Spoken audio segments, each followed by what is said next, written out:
Welcome to the channel. My name is Daniel Jason Booth. Today we're going to be reviewing the Sonible SmartReverb.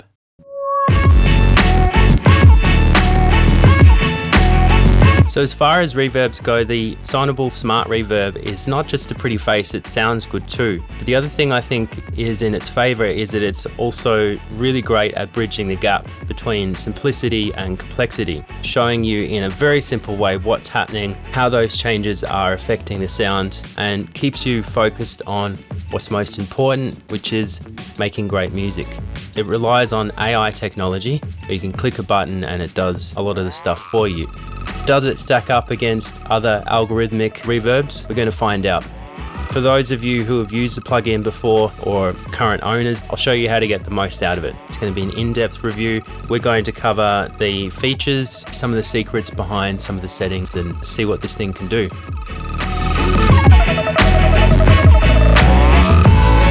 So here is the SmartReverb. It has a resizable GUI or graphical user interface, which is great. Might leave it large actually. Pretty familiar controls here. You've got reverb time, which is an RT60. That's how long it takes for the sound to reduce by 60 dB. We've got infinite if we want to leave that hanging for as long as we like, and then we can dump it. That is a really cool feature, that you can have something set the way you want and then all of a sudden have it last for as long as you like till you press that again, and that will decay nicely. We've got pre-delay here as well. Pre-delay, for those who don't know, that's the time it takes for the reverb to start. We can go up to half a second. Most reverb plugins have that, so I would expect no less. We've got this freeze function here, which freezes the sound.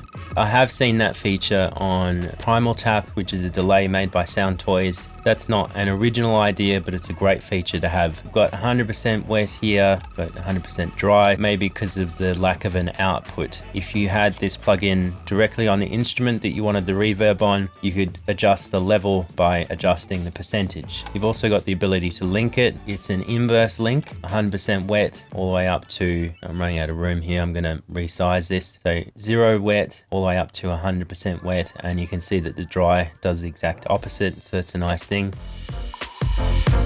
This EQ is post, I believe. It feels like it's after the reverb. You can adjust and really fine tune it even further. You can turn these filters on and off by clicking on those. You can slide the frequencies up and down. Pretty regular things you can do with an EQ. You'll notice here with this, the reverb time, 1.5 seconds, is actually displayed along the top. From 0 time, from the moment the reverb starts happening, all the way through to the 1.5 seconds. Frequency here, 20, 200 Hertz, 2K, 20K. So from lowest to highest, and from beginning of the reverb to the end, we have this graphical display which shows us in forms of particles what is happening inside the reverb and how that's changing. Let me just play with this matrix here. This is called a reverb matrix. So we've got natural here, rich, artificial, and intimate. We can adjust the reverb just by moving this thumb around to get the type of reverb that we want, which is very cool. The decay, spread, and density are actually changing based on where we position this. Now we don't have to position it anywhere. We'll get into customization later. So that's a cool feature that we'll dive into in more detail. We've also got width, so we can go 100% wide down to mono. Now color is different depending on the selected preset, and we can go negative color or positive color. This is based on like a tilt EQ. Now the closest thing I've got to that would be something like the tone control in Decapitator. So in Decapitator you've got this dark bright tone control, and all that does is it essentially gets all the frequencies and tilts them that way or that way. This here works in a similar way, except that it's using bell shapes instead of tilting the whole spectrum one way or the other. And I'll go into more detail about that. The clarity, it's not just like an EQ which boosts the top end or something like that. It unmasks the reverb so that the direct sound can come through. By the way, if you want to turn on tooltips, they're on by default, but I've just turned them off so that they're not popping up. And down here, you've got the ability to show a tutorial. We can go and take the tour, and that gives you a cool little overview of everything. There are a few quirks though that the manual doesn't cover. So we'll have a look at those. This is a current mix rescue episode that I'm working on. And if you haven't seen that, go check it out on my channel. I'll leave a link to those in the corner there for you. Here is the guitar that is part of that session. Let me just play that for you.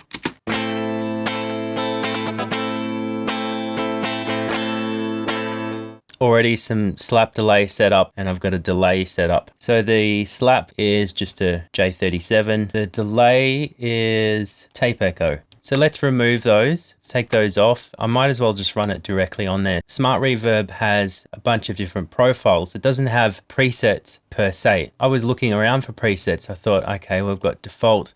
Now you can save presets. I can save that as a new preset, and then I've got default again, which is cool. I would love to be able to delete that now that I've done it. I'm sorry, Dave. I'm afraid I can't do that. But that's fine. So we've got the ability to make presets. Now I'd love to show you this section here because we've got these different tabs here. We can't access them yet because, as it says here, we need to capture the signal. Now to capture the signal, we need to select a profile. Universal will do a pretty good job of most things, but we've got drums, snare, guitar, keys, vocals, speech. Let's click that. It's now waiting for the sound.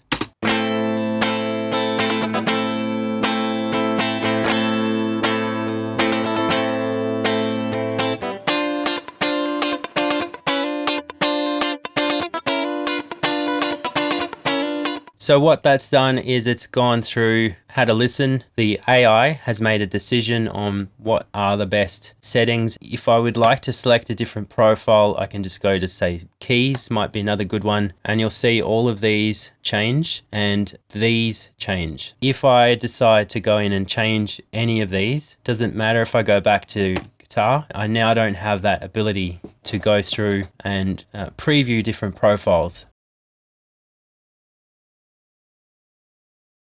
Different profiles give you different things down here. Also, each profile is specific in this reverb matrix. Now, what does this all mean? It means that it's a baseline place for it to start. And from there, the AI will choose, based on what it's hearing, the best decay, spread, and density for this particular instrument. Now you put it on a different guitar, it's going to detect different things and it'll come up with a different result. But the baseline is always pretty much the same starting point, by which I mean the profile that you start off with is always the same starting point. Here, this section gives us a thumb if we want a natural, intimate reverb, we want a natural, rich reverb, artificial rich, or artificial intimate. Have a look at what happens here. So decay, that should be pretty obvious, but essentially this is the shape of the decay. We could change this if we wanted to. That is where the reverb starts, so it's decaying pretty uniformly the whole time. We could have it decay much more quickly at the end, or quite a bit longer and then decay suddenly. So that gives us overall control over the shape of the decay. You can have a decay like that, and that's reflected here in the GUI. Reverb is going to last that whole time, or it's going to peter off. Now the interesting thing up here, so when we're selected on the decay time, we have the option to go in and fine tune the decay settings using these controls. So we can, for example, if we want the top end to last the whole 1.5 seconds, we can make it last that entire time, but maybe we don't want the bass to last that long. It's actually affecting the time it takes to drop off for specific frequency bands, but it's pretty much overridden by this here. Let's leave it like that and you'll see what I'm talking about. So if I move this to there, and you can really see the low end just peter off. Let's reset this. So the spread control enables us to have the decay of the sound get more stereo or more mono as it decays. If, for example, I wanted it to start out quite wide and then get more mono, this is what that would sound like.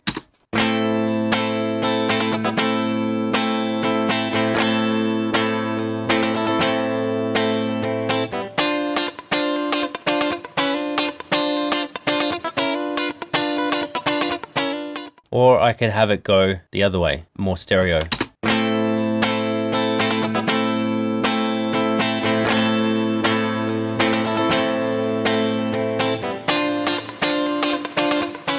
This control here, on the spread tab enables me to decide which frequencies are going to be spread. So essentially in this position, which is right next to the 200 Hertz, nothing under 200 Hertz is going to go stereo at all. It's all going to be in the middle. So it's worth noting that that's there. Unless, of course, we override that and have that so that everything's mono. Make sure that if you want a stereo sound, you've got the widths turned up, and then obviously don't have the spread down here and you're working on a stereo track. This is definitely a welcome feature because sometimes you don't want the lower frequencies to be spread out to the sides. It's a good thing to have for sure. Now the density tab, this should be pretty self-explanatory, but let me just turn this up. And let me crank that up, and you can see here the density of the reverb. So it will still have a natural decay, but we can go from not very dense to quite full and rich. Watch what happens when we start playing with this. So if I go over to natural,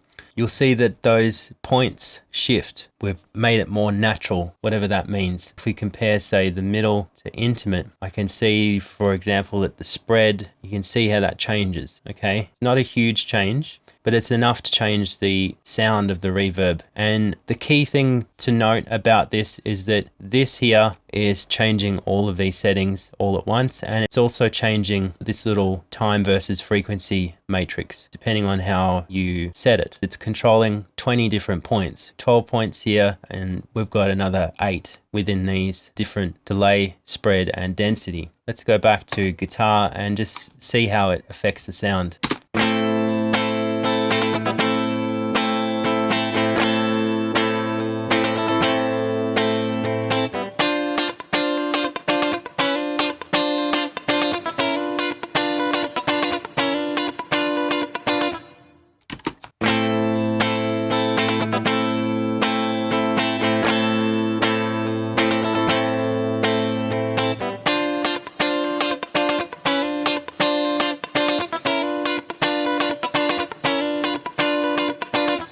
Well, it's definitely doing what it says it's doing. For me, I'd probably be using all 4 of those different extremes for different reasons. Great that they've built that in. You've got that ability to capture it. You can play with that, and from there, obviously you can go in and fine tune it how you want it to be. Let's look at the clarity. Let me use a really long reverb time to emphasize this. Let's go with a natural rich reverb, okay, because that seemed to be the least desirable one. Maybe something like that.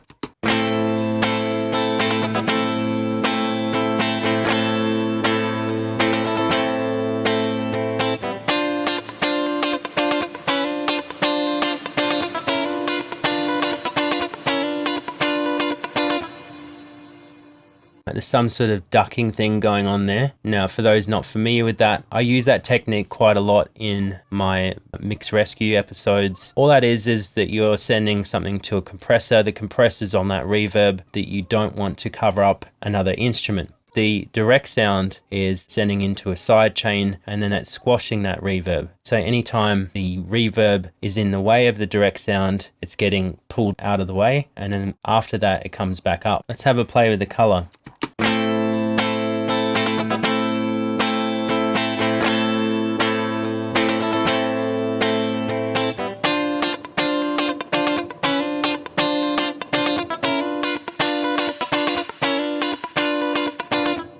Negative 100, it's getting quite dark, and above that, it's obviously getting quite bright. In terms of the frequencies, they're different for each profile from what I can tell. They're slightly different. The universal is around 120 Hertz boost on the bottom. The top is around 3K, 3.5 for the drums, 220 Hertz. So they are slightly different. And the other thing to note is that the vocals also got 13.7 or thereabouts from what I can tell. How does that actually look? So I've just quickly put this together in Studio Rack just to demonstrate. So when we're set to 100, it is doing something like this in the vocals. So it's boosting in this area, and it's boosting that area in the vocals and the speech profile. If we weren't in that, then we wouldn't have that band. So we just essentially have these, and going back the other way, we'd be boosting the low end. That's what the color is doing. So that gives you some idea of what's going on. Speech and vocals gonna have that little extra bump or cut. Let's go and find some vocals. I'm gonna select the vocals preset. Peace is closer now. Time. So I'm finding that a little bit too bright, or maybe it's just too much, but might darken that up with color. Peace. Maybe not that much, and maybe we push the clarity, and maybe we go for something a bit more natural. Peace is closer now. Time to wash my hands. It's nice. Maybe decay a bit more, and we've got this issue here. I think maybe it's 2K. Let's pull the amount of delay back. As soon as you go back and touch this, then everything is overwritten, so all those settings, and then I can access different presets. So go back to vocals, go back over there, and now I can get back to where I was. Peace. It's feeling a little bit muddy. Maybe pull that back. Maybe the 2K can stay as it was. Okay, something like that. What does that sound like? Just pull it all the way down. Peace is closer now. Time to wash my hands. I've just made it a lot less mono at the beginning. Peace is closer now. Time to wash my hands. That's pretty nice. That would probably work pretty well. Pro tip, if it sounds good near 100%, then it's probably going to sound damn good once you blend it in the right amount. I mean, I could tailor this even further. I could use the EQ section to tone it even more. In fact, let's do that. Peace. That's nice. So it's got a little spectral overlay there. That's cool. Peace is closer now. Time to wash my hands. Cool. And I might filter out some of that low end. Peace is closer now. Time to wash my hands. Clarity is such a good feature. What happens if we freeze it? What does that sound like? Peace is closer now. So at that particular point in time, it will take a sample of the reverb and it will just freeze it. So that could be cool for making pads. Another thing I want to try is this infinite. Peace is closer now. Time to wash my hands. Definitely a lot of uses that could come into play there. Now, obviously this is an algorithmic reverb, so let's put it head to head against an algorithmic reverb. What have I got? Let's have a look. Reverb is a pretty cool sounding reverb. So let's get something comparable to what we've got, 1.5. See, all of this stuff to a beginner is confusing. Let's see how that sounds. Peace is closer now. Time to wash my hands. Peace is closer now. Time to wash my hands. Is it a perfect reverb? No, there is no such thing, but it stands up to the reverb. In both cases, you could tweak them to get a sound that you like. But I think for someone who's a complete beginner and is just searching for a sound, you can change a lot of stuff to get to the result that you want. I think the AI feature is a welcome addition. I really love the layout in terms of how simple it is. I love the fact that you can go in, you can change all these different features very, very quickly. And in terms of like how it stacks up to other reverbs, I'm not sure that it's as good as some others out there, but for ease of use, it's really quite intuitive. A welcome addition to the reverbs that I've already got. Certainly design is stunning. It really leaves it up to you to either get involved in that complexity or not, and that's great. Quite usable for beginners versus experts. I would actually love it if they had an option here to put this in pre or post. Just a little button, that would be cool, so that you could put the filter before or after the reverb. I'm not a huge fan of numbers because I don't necessarily want to see what the numbers are. Definitely one thing I don't like about some of the Waves plugins where it's just a number. I hate that. You can't see degrees of something. So I'd like to see some knobs here to replace the numbers, but obviously it's not a deal breaker. I think there's a lot of cool things about this plugin. I've got tips for you if you're a current user of this. At 100% wet, set the reverb time quite a bit longer, and what that'll do is that it gives you a wider time frame to play with those delays and really understand it. If you have it quite short, it's a lot harder to hear what this section is doing. Give yourself more time. You can always shorten these so that they are 1.5 seconds or longer. My very last tip, if you find a section that sounds horrible on a particular instrument where the reverb is not sounding that great, recapture that. That'll actually reconfigure the plugin and make it work better for that particular source material. So those are my tips. I hope you like this review. Thank you for watching. I will see you in another tutorial. Cheers, guys. Let us know if you enjoy this by giving it a like, share the video, and subscribe to SPL Mixing, remembering to ring that notification bell so that you don't miss a future upload.